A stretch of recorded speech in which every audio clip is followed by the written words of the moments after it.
Okay guys, how are you today? It's JH. Excuse me for walking off camera. I should do this before I come on camera. But I just hit that little batch of 10 shots for Bill Phillips and Matty. Yeah, I look back out there. That's tight, JH. Ooh, it's tight. People think that 75 yards is not far. It's far when you've got to get it tight. Okay guys, I want to talk today about the trail hand smash. I want to show you something.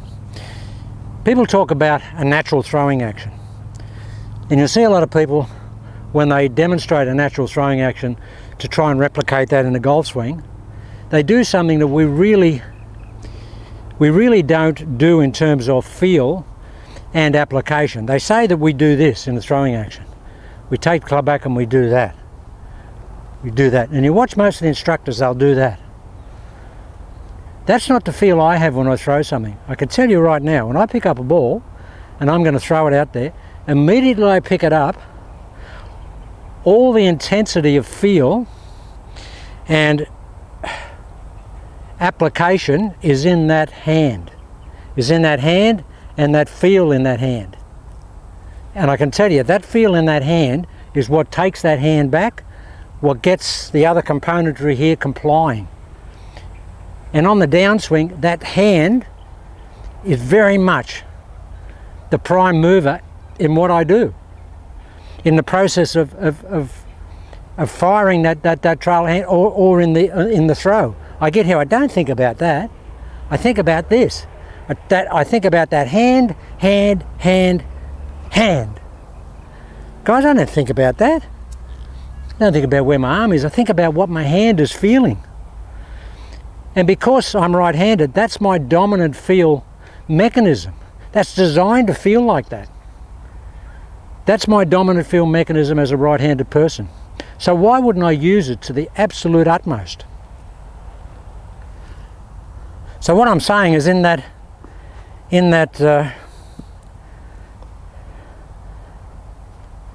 trail hand smash that we talked about the other day,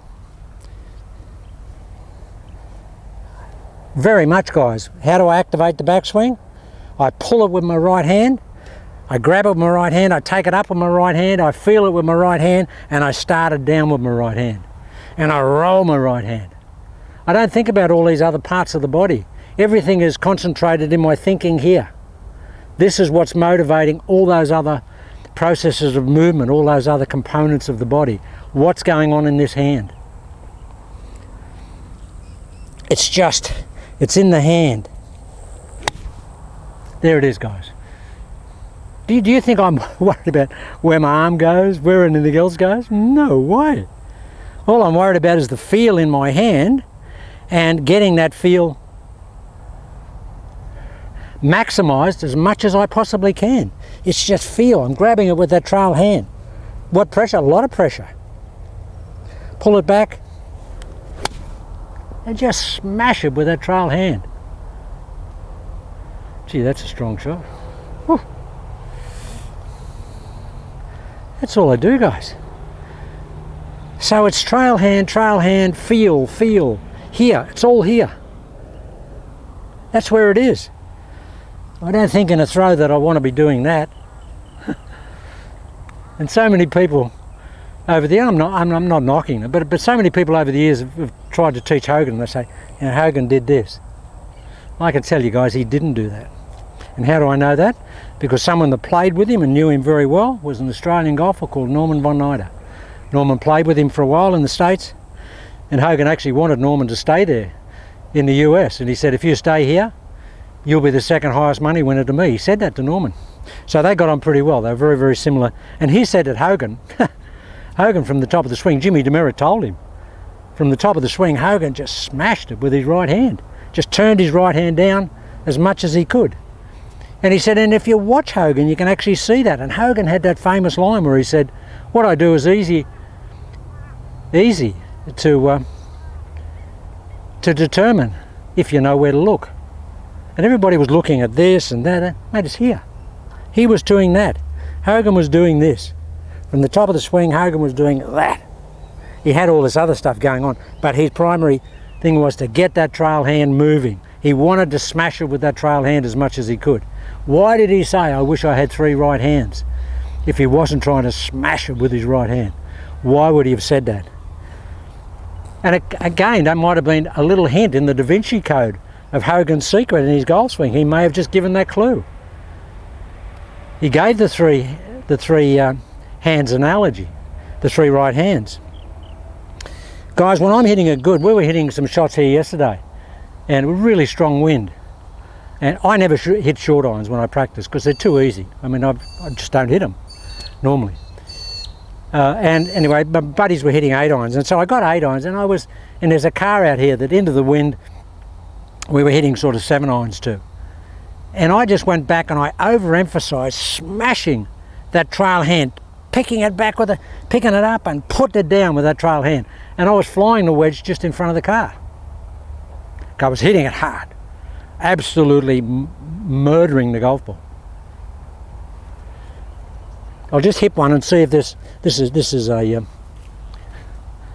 that was only I'll hit an 8 iron, and I'll just see if I can emulate that trail hand smash that I had going yesterday, and see if you can see if I'm actually look like I'm trail hand smashing it. How hard does that look like I hit it? Now that's 8 iron, guys. That's gone as far as. Well, there's a sign out there that under these conditions I normally hit a 6 iron to. It's pretty windy. Okay, I drove that low when I hit it hard, but it was only like 7-8 yards in front of that sign. And guys, that's just a pick up and a smash down. Trail hand, pick it up, pull the club back with the trail hand, get it here, then turn it. Now, the other day when I said no other teachers will teach you to do that from the top of the swing, there's plenty of guys out there that teach you to fire the club from the top of the swing. But what they don't do is say, try and feel like your lead arm is stopping and that the club is fully released there. Nobody talks about that. No one. Plenty of people say, you can see plenty of guys that will show you that. But they don't talk about stopping this and getting the club fully released as a feeling right there, facing the ground. That's what I do.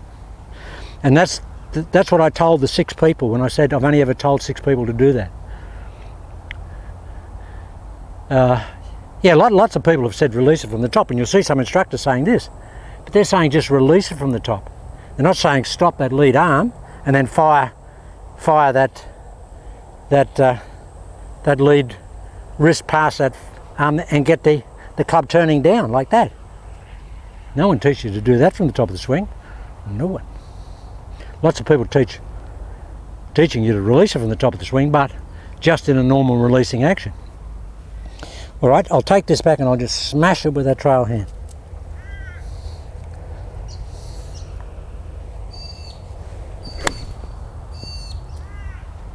Now that's really strong.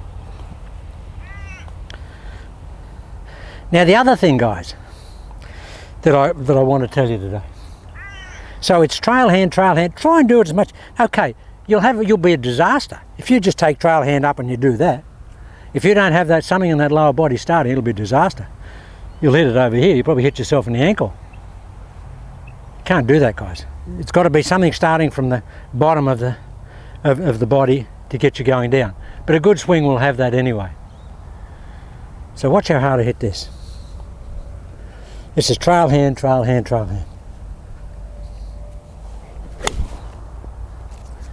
That's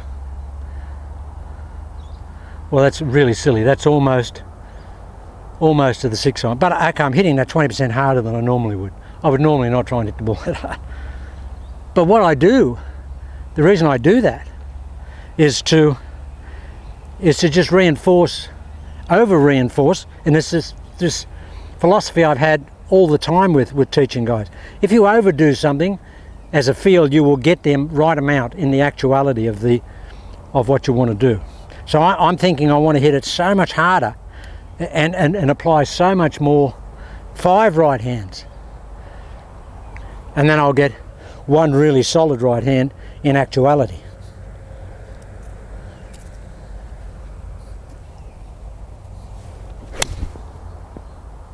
I mean, that's really hitting it hard. Come on. And I'm turning it down, guys.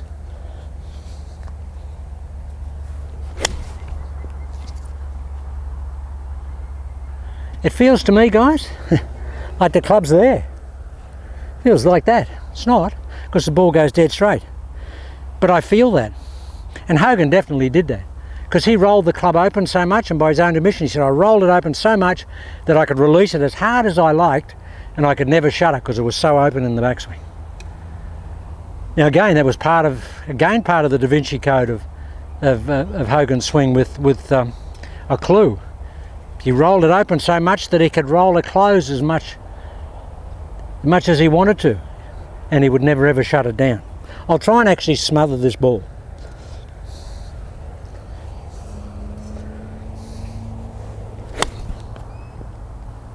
Look at that, guys, look. And that ball's just gone dead straight. It's all trail hand, trail hand, trail hand.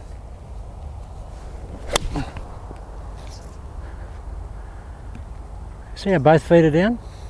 Okay, now I want to talk to you about that as well. Now when I practice and hit shots, I try and hit them with my feet down, especially when I'm hitting it hard.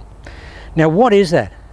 That's what I term buttressing the energy effect of the golf club, the speed and the energy of the golf club.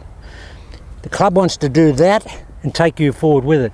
So you've got to buttress against that effect. And what is that? The buttressing is that. You've got to push back into that trail hand wanting to smash. You've got to buttress your lead side and your lead leg against that effect coming down.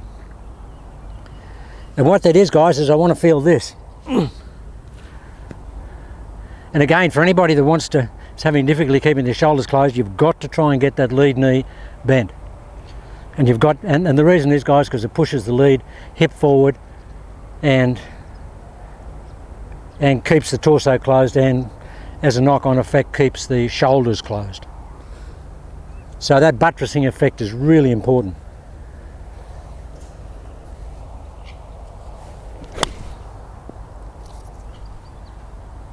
That's really pushing into the ground with my feet. Really, do it smooth, Jace.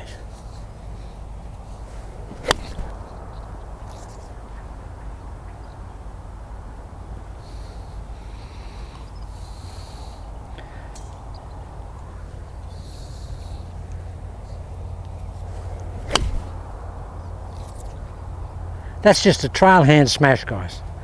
Absolutely, trail hand smash, smash, smash. That's all it is. So simple to think about.